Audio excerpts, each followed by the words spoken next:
Maaga pa ako ngayon na magtitinda. Kasi si mama ginising niya ako. Na medyo inaantok pa nga ako dyan mga guys. Kasi may namuyat nga sa akin kagabi. Ay, chot.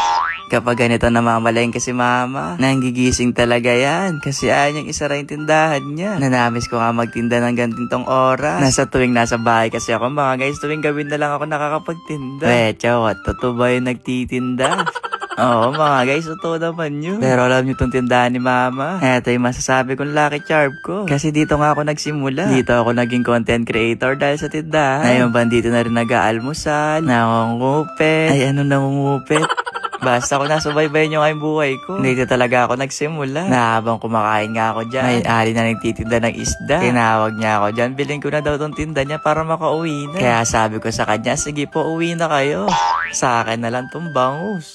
Ay, wait lang. Kailangan pala itong bayaran. Kala ko kasi pinamimigay na sobrang laki nga ng bangus mga guys, oh. Ano kayang masarap na gawin dito? Na parang yung masarap yata itong ipaksiw, Nakasama nga na itong baboy sa ref. Na na-try nyo na ba yung paksiw na may baboy? Na kung hindi pa, ito try natin ngayon. Na para sa mga bibili sa tindahan dyan. Pindutin nyo lang tong smile. Lalabas naman ako ng mabilis.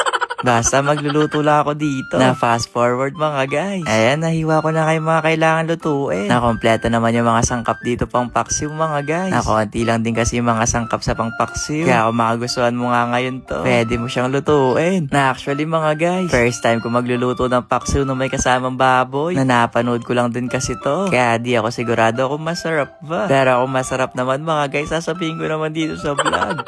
Nauna nga nating igigas sa tong baboy. Na di ko alam mga guys kung ba't may baboy sa ref. Na sana hindi pinaref to ng kapitbahay ng mga guys.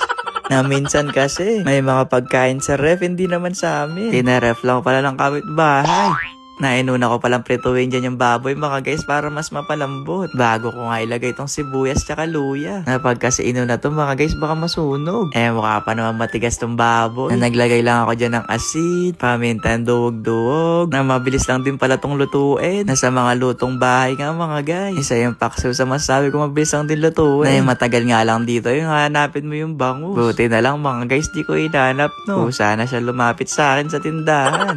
Na syempre, di natin kakalimutan tong favorite natin. Ang puso ng bangus. Na kailangan talaga ng puso para mas sumarap. Sabi nga, di ba? Ay, chawat atayata ng bangus yun. Anong puso? Na naglagay lang ako dyan ng tubig na wasa, ng suka, na para pa'y sipa. Binigyan ko rin to ng sili. Na di ko na nga hinati yung sili. Kasi di nga ganun kahilig sa manghang yung nga kasama ko dito. Napakukuluan nga natin to ng ilang minuto. Para nga maluto yung bangus. Na pagkatapos, nilagay ko na rin tong talong ni Carla. Ay, may talong ba si Carla?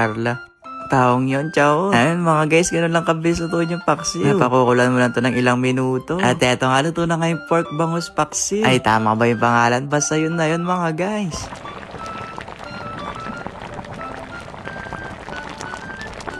Oh, tara, kain na tayo. Nakinawa ko na nga yung favorite part ko ng bangus. Yung gitna, yung may tiyan. Kaya naman, tara. Kain tayo mga guys. Na mamaya na siguro tayo magtitinda. Taste test ko na nga muna tong ulam. Naunahin ko nga tong pork. Kung masarap ba yung combination niya sa paksiw.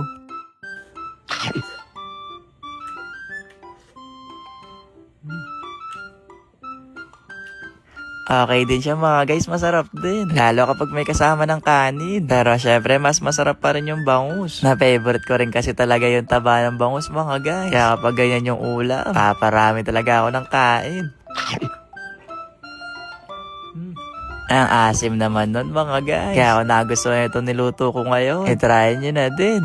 Basta ayun lang. Bye-bye!